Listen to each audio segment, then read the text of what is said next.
the focus, this week has been on improving.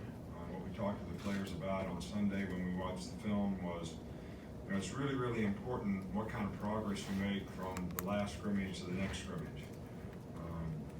We're going to coach each player to the player they can be, not necessarily the player they are right now. So, sometimes we have to push them a little bit to get them to understand what it takes to be a dangerous player, which is what's going to make us be a dangerous team. And that all starts with intangibles like effort, toughness, being responsible to do your job, not make mental errors, make the other team beat you. So those are the kind of things that we're, really working on. I think it's important that our leadership on our team, because it's difficult right now. It's hot outside, it's camp, people are trying to grind through it, that, leaders have to lead in all conditions, and they have to affect people in a positive way, and that's something that we want to challenge our leadership on our team with. But, it's tough conditions. We've tried to balance the conditions that we practice with our players. We have a lot of systems and protocols in place, whether it's taking breaks in practice where the players go in the ice machine or ice tent over there so they can get their body temperature down. We really work hard on hydration. So we're really working hard on, we don't go outside too much. We try to practice at night some when it's a little cooler. We go out there sometimes in the daytime because we'll probably end up having to play a game or two in the daytime in pretty difficult conditions. I mean, it usually happens that way around here. So we're trying to create a balance, for that. The second scrimmage is a little different than the first scrimmage, and we try to make it a little more game-like.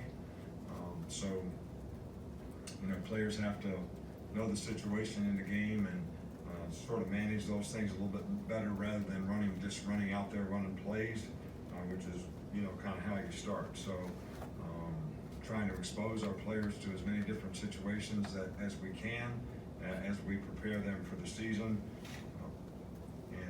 From an injury standpoint, we don't really have any new injuries. We got guys that are a little nicked up, whatever. Brian Ray has, come back and started practicing on a limited basis. We'll see how he progresses. Stephon Wins probably has a high ankle sprain. He'll probably be out for another week. We expect DJ Dale to start practicing on a limited basis, tomorrow. Those are some of the guys that have been out.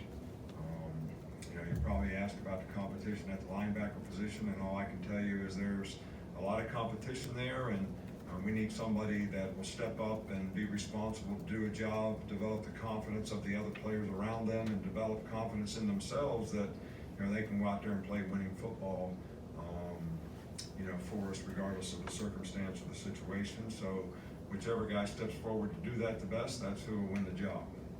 We'll start over here on the right with Charlie.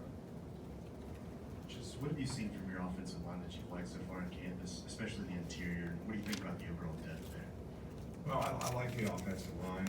I think we've got some pretty good experience there. I like the two tackles that we have. I think they both had really good camps. We have 4 or 5 guys that can play inside that have done really well.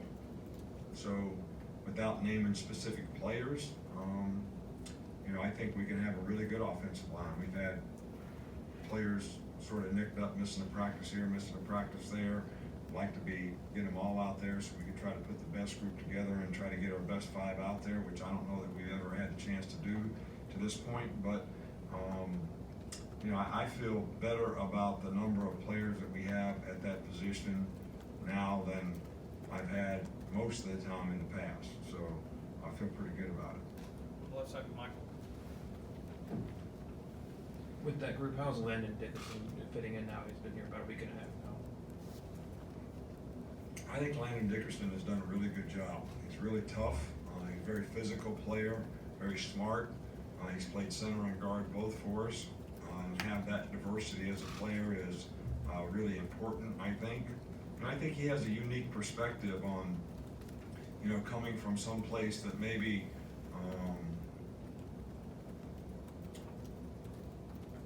the players didn't have it quite as good as they have it around here. And I hope our players really understand, what they have, the opportunities that they have, and that their focus is really in the right place, which is on our team being good. I think sometimes, players don't realize, they get a little self-absorbed and they think about how things affect them, but really playing good and winning help players more than anything else. And the reason our players get all the accolades that they get and all the notice and attention that they get is because they're good players, but it's also because we win.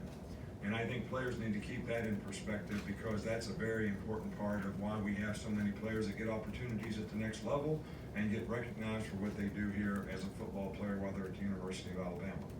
Coach on the staff, left, Cecil. Coach, Miller Forrestall's back at tight end. How's the competition there? Particularly, how's Giles Amos looked to you as a kind of a walk-on candidate? Yeah, he's done a nice job, and he's tough, and I think he can play a role for us this year. We have got to make improvement at that position.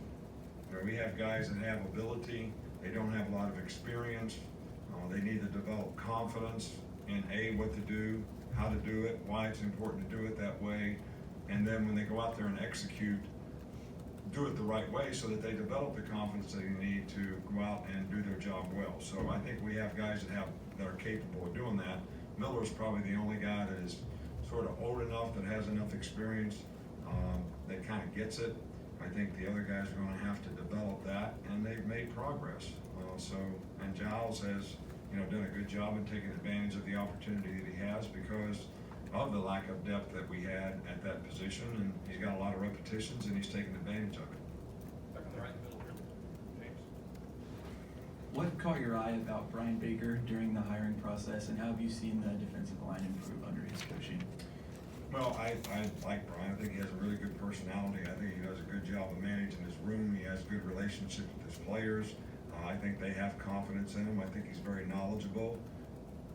He's enthusiastic about his work, and the players respond well to him. But we have a lot of young players at that position who need to develop and need, to really pay attention to the fundamental details of how they need to play their position and understand what it's going to take for them to be successful, because we certainly need depth at the defensive line, and how these young guys that we have progress is going to be a real key for us.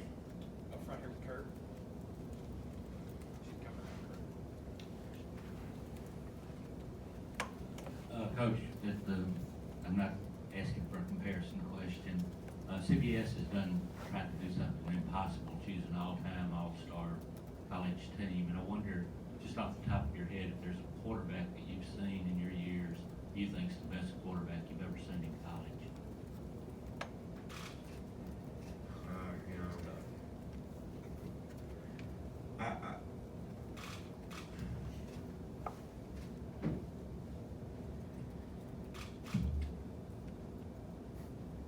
What comes to mind for me when you ask the question about quarterbacks, it's some of the guys that, when I was a defensive coordinator in the NFL, it just happened to be that there were some really, really good quarterbacks. John Elway was a really good quarterback at Stanford when I was at Ohio State, and he impressed me a lot. But he also impressed me a lot when he played for the Denver Broncos.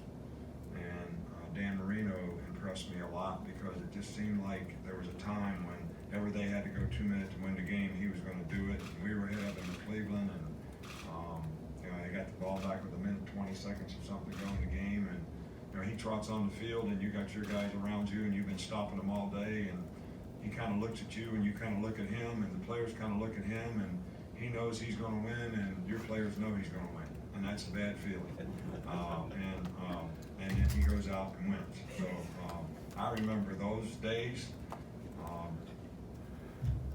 more than just college.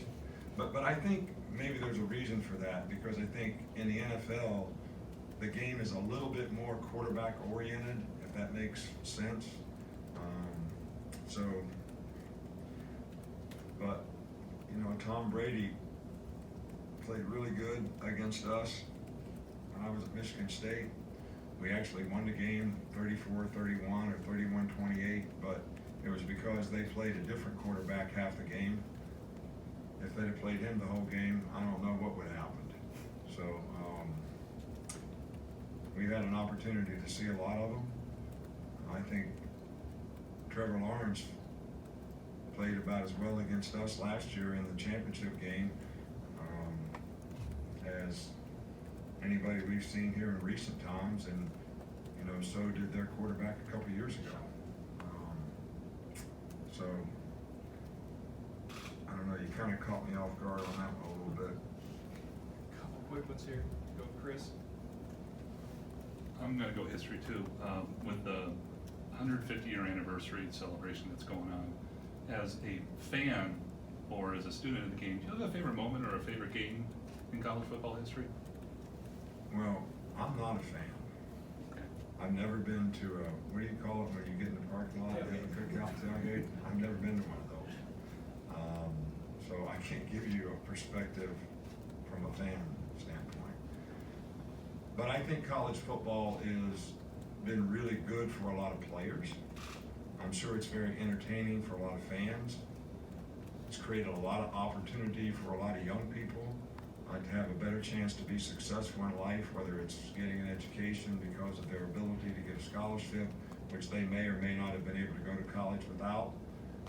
And I think the programs that so many good coaches through the years have had, that so many players come back and say, I learned so many lessons from Coach Bryant or Woody Hayes or whoever they played for, George Perlis, whatever. And so that's the perspective that I see the game from. Not from the stands, not from the fans, although I love our fans, and we certainly want to have a great product for them to be enthusiastic about. And I think the game has provided a lot of entertainment and a lot of interest for a lot of people. But I think the NCAA and NCAA sports are fantastic for young people. And I think that's the best thing about the game that I can say. Coach, wrap up right here with a quick one from Chuck. What qualities do you look for at the center position, maybe even outside of just athletic prowess? Well, I think initial quickness is really important. Obviously, you have a responsibility to snap the ball that starts just about every play. So your ability to do that with, especially in the gun, with accuracy. If a quarterback's under center, you've got to get the ball up and be able to step quickly and block somebody, which everybody else on the offensive line doesn't have that task. So initial quickness is helpful to have some explosive power to be able to get movement inside is very important, and to have good enough feet to be able to slide and be a good pass protection person is probably another quality. But there are not very many guys that are really good centers that don't have a big picture understanding to make calls and help other players play better. And I think that's also a really important quality. All right, Coach, thank you. All right,